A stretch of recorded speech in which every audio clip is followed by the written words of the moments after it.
Hello, everybody, and welcome back to another episode of Speak Plainly with your host, Owl Medicine, where we speak plainly about things that matter. In today's episode, I'm going to be talking to you about an unspoken shift that happens as we all age. I got a phone call from a friend recently who has a toolbox every bit as big as mine. And when I say toolbox, I mean that proverbial toolbox that we have with all of our skills and all of our habits and all of the things that we've learned to help us through tough times. That toolbox for this person is full. It's great. It's huge. But they called me because they were having a really hard time and they just couldn't solve it. And that's what I wanted to talk about today, because this podcast, as well as many others, are full of suggestions and insights and just good pieces of information to help us navigate the world and try to solve our problems with. And my friend called because she wasn't able to solve her problem and she was having a real hard time with it. And that's not a good feeling at all. So before I get into what I said to her and how she responded, I want to lay some groundwork. The groundwork for part of what was happening is there was a judgment that she had on herself for not being able to solve the problem. She is by default a problem solver. She's a marvelous, magical healer and a wonderful friend in person. And she helps people constantly solve their own issues. And we as a culture have a thing about solving problems. And I think a lot of it traces back to, one, solving problems feels good. But our modern schools with our standardized testing is all about solving problems. We are presented with these problems that have definite solutions, and we are meant to figure out what the solution is and prove that it is correct. If we are incorrect in our assumption of what the end result is, then our worth gets challenged. It's not that we are told that, oh, we got that number wrong. It's like, oh, no, you're wrong. Not that one, wrong. Not that one, wrong. And essentially, it boils down to it makes us feel wrong because we get graded on whether or not we get things right.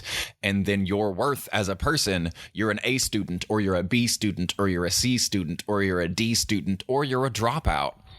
And each one of those tiers means something about you. They mean something about your character, whether we want it to or not, whether it actually does or not. Sociologically, it means something that does place a value on you.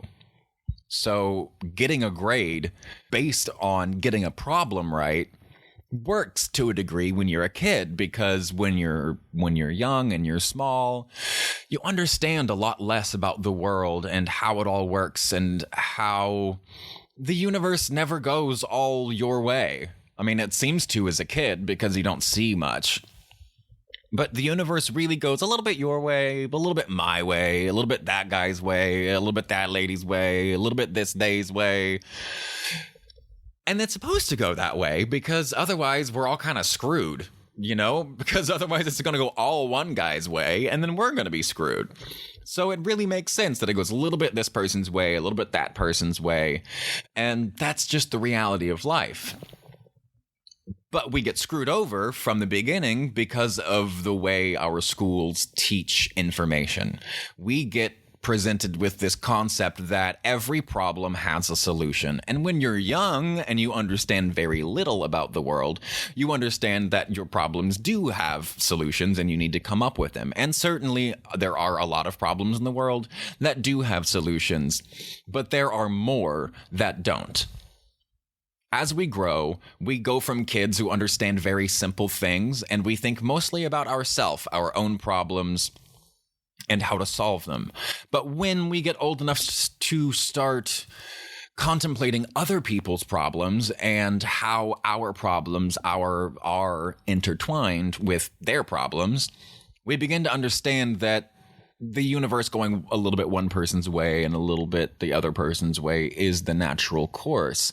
And then we start to understand that these problems that we were solving, we may solve a problem for ourselves, but it will inevitably cause a problem somewhere else. And when that is the reality, you no longer have a problem that has a solution. You now have a paradox that needs management. That's the message of today. We're no longer kids. We have a world that is extremely complicated, and the powers that exist that move and shape the world the most all have competing interests, and they're so large, the interests of those companies and people do not match the interests of the average, everyday poor, which is everyone else. So we don't have problems that have solutions. We have paradoxes that need management. And management in most cases is a thankless and incredibly difficult job because you have many paradoxes that you have to manage simultaneously. And if you're not good at it, or your subordinates expect solutions to their issues, you're going to have a rough time. It's your job as a manager to communicate the reality that everything is a compromise. What you working for a company, the company has goals and the company has requirements that don't always jive with the goals and the requirements and best practices for the employees. And it's the manager who has to convey both of these, both upward to the company itself to say, hey, I know that you have this that you want to do, but don't forget that there are also like employees that have other issues that they need help with, and your policies can be damaging or harmful to them and their desires, and what happens in life can be damaging to the company. And the manager's job is to find a way to have a little bit of middle ground that keeps the company from going under and keeps the employee like gainfully employed and appropriately compensated, which I know is a joke nowadays, but that's the goal, right? So like as we grow and develop, we learn more about the world and our place in it. And once you really start to grasp that, you can start doing better as a manager. But unfortunately, management is a thankless job. It is a terrible, thankless job because nobody gets what they want. And really, being a manager is being an adult. I don't mean that you have to be a manager to be an adult, but I do mean that becoming a manager and doing that for any length of time prepares you pretty well for being an adult, because the reality is, as adults, we don't have problems with solutions. We have paradoxes that need management.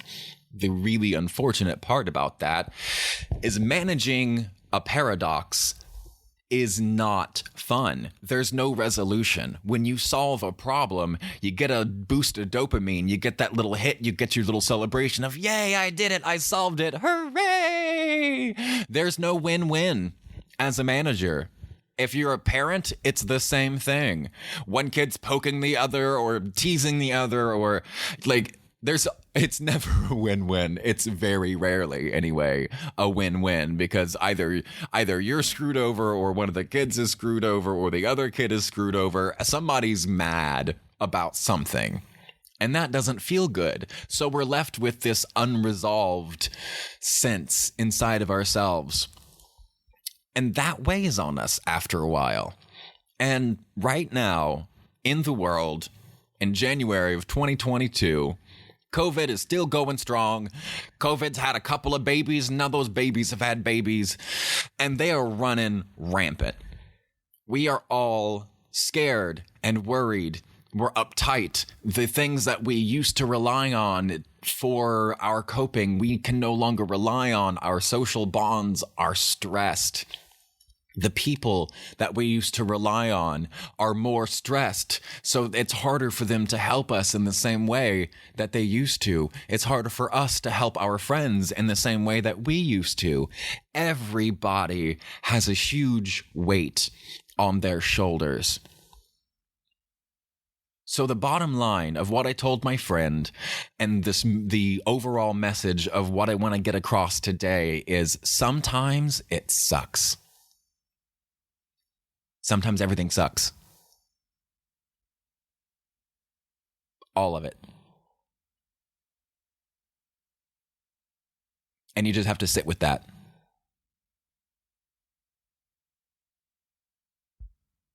I know it's really uncomfortable. But you really do. The people who listen to this type of podcast and my friends we're very solution oriented people. We've typically had more than a few problems in our lives, and as good human beings, we try to solve problems. And thanks to our training from our school, if we can't solve our problems, we think there's something wrong with us, that we've failed. But sometimes we wake up and we have a bad day. We have 2 bad days in a row. We have 3, 4, 5 bad days in a row. We feel like crying. We feel like screaming. We feel like punching and choking everyone around us. And we don't know why. We want to fix it because we don't want to feel that way. We don't want to be mean to people. We don't want to be short-tempered. We don't want to be grouchy. We don't want to be reclusive.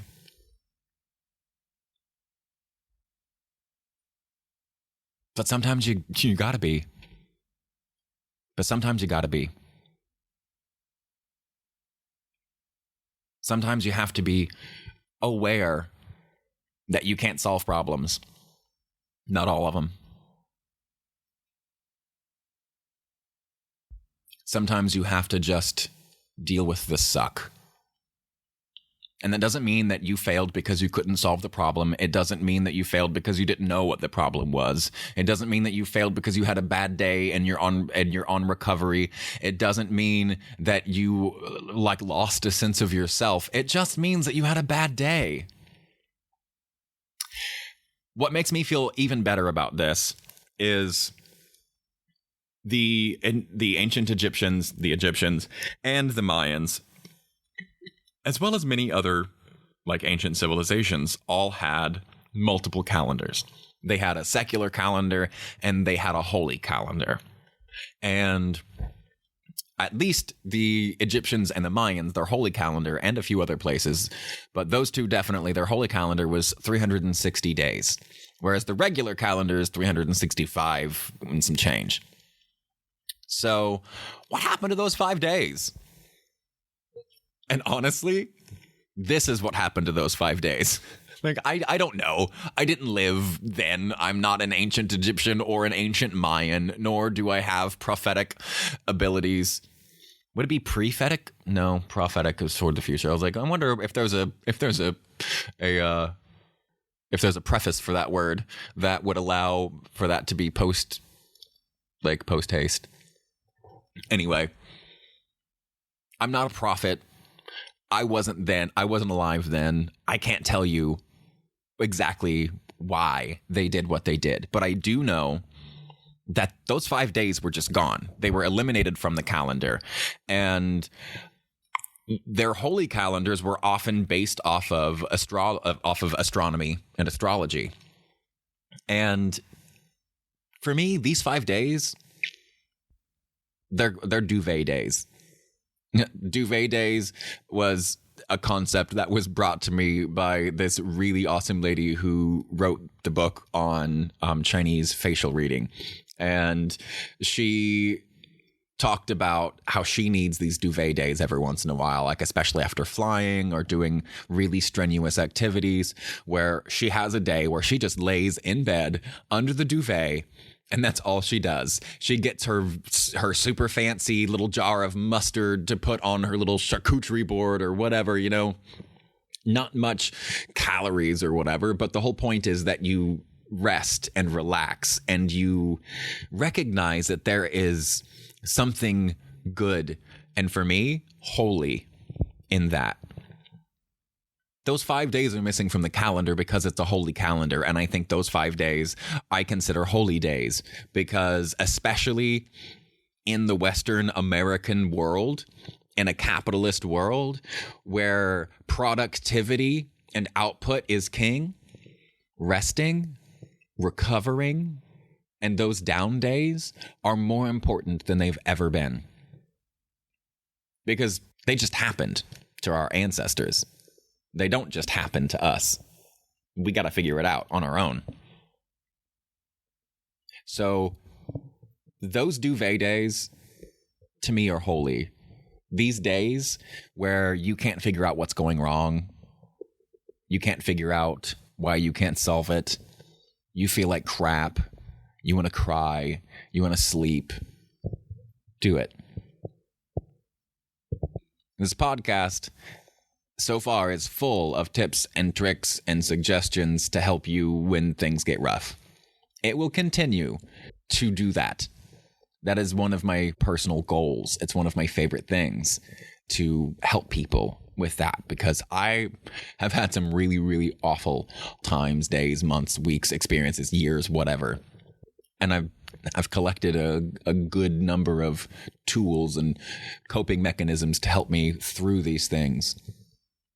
But there always, always, always will be days where it sucks. And that's okay. It's more than okay. It's holy.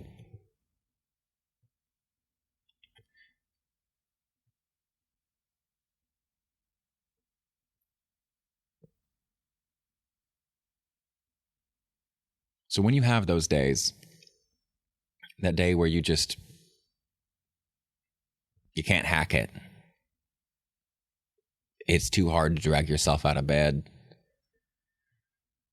You know, some days we feel that way and we can manage.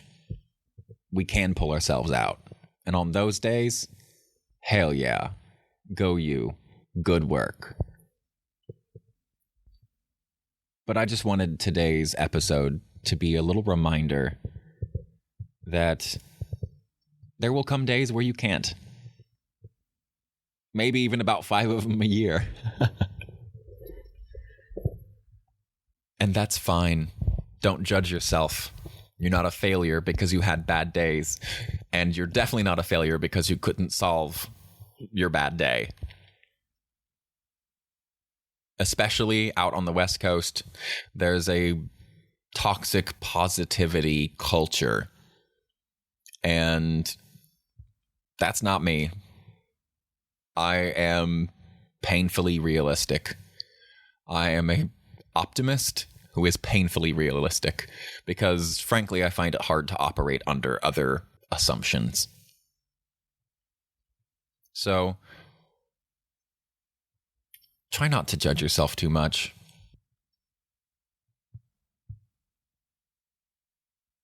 Try to relax into that. When you're having a bad day, lean into it. If you really can't pull yourself out of it, lean into it and recognize that that day is holy. And I guarantee you, if you really can't drag yourself out of bed and you go, you know what, this is a holy day, I'm recovering, this is my refractory period. For those of you who don't know what a refractory period is, it's a period after exertion in which the energy is built back up to prepare us for the next level of exertion. Your heartbeat has it. You know, when you're watching an EKG machine, they got that little bump looking thing, that big spike at the top. That's your heart contracting, and that's the electric measure of your heart contracting. And then when that line shoots down below the horizontal line, that's your refractory period. That's when the charge in your heart is recharging. That way it can pump again in a little bit. We stay so busy, working hard, living life, doing stuff, that it's easy to ignore refractory periods, but you will wind up with problems if you ignore those refractory periods. If you recognize the importance, and I'll say again, the holiness of those down days, of your refractory periods, you can lean into that. You can do absolutely nothing. And the next day, you'll be awesome. If you fight against it, it might last 2, 3, 4, 5 days. And you know, some down days are more than a day, but not too much more. So I'm just asking that you don't judge yourself too hard. Okay? Life gets tough. All of the best advice and suggestions and neurology and biochemistry information all fails. And that's good. We need those down days, those refractory periods. All right? So love yourself. Love yourself enough to let yourself have bad days and not judge yourself for it. Thank you for hanging out with me. Thank you for listening. And seriously, don't judge yourself too much. You're going to have bad days. Shit, write them down in a calendar so you can look back and see if maybe you have 5 of those duvet days in a year. I'm Al. Be kind to yourself. And remember, stay blessed and stay uncomfortable.